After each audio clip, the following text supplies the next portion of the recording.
Jazz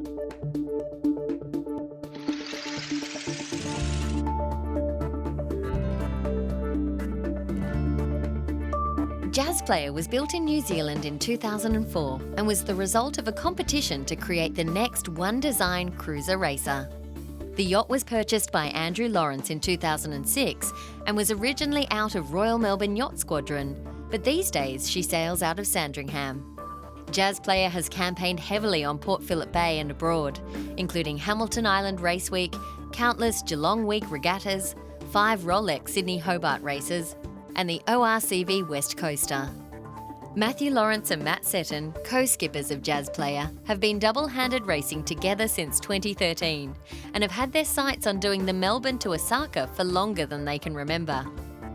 The pinnacle of the duo's double-handed sailing so far was competing in the 2014 ORCV Melbourne to Vanuatu yacht race as the only double-handed entrant.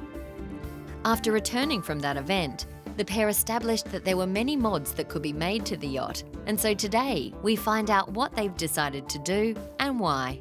Well, the boat's approaching about, I think, 12 years old now. We've raced it pretty hard, done a lot of miles, and we decided that it just needed a bit of a facelift and a little bit of optimisation to keep ocean racing.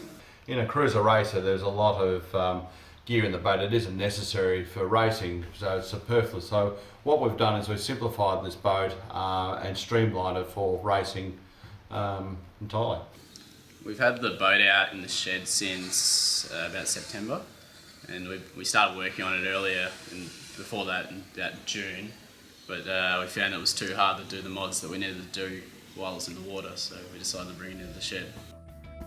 There's been a lot done since then, and it's difficult to list all the work, but here's a few of the major items. Jazz Player originally had a large single wheel, but now twin wheels with independent steering have been fitted, and the emergency steering arrangements have been upgraded. The entire deck has been stripped back and new deck grip has been applied. Some of the on-deck mods include new composite stanchions, a fixed dodger, and the main winches moved closer to the helm to help with short-handed sailing.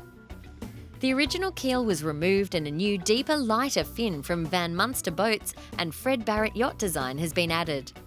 The old one proved very difficult to remove, especially the bulb from the fin, which required countless hours of drilling, cutting, and sheer determination to remove it.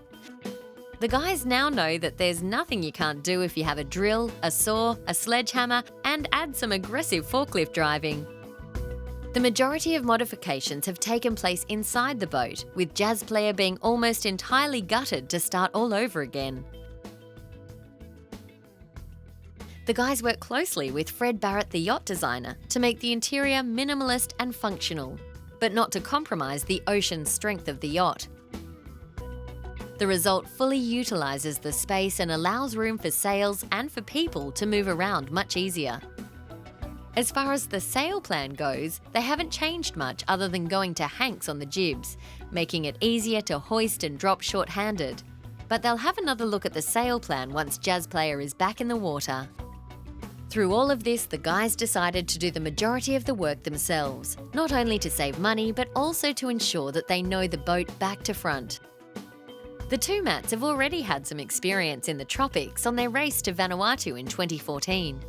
We checked as to whether they'd made any modifications to cope with the heat as they head north in 2018.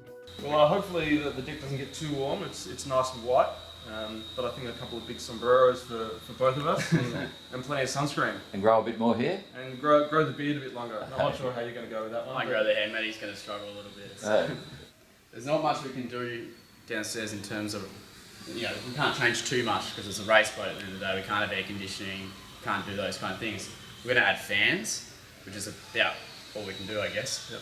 But in terms of ventilation, we're adding some vents on deck to try and get some airflow and things like that. The work on Jazz Player has certainly given the vessel a major overhaul.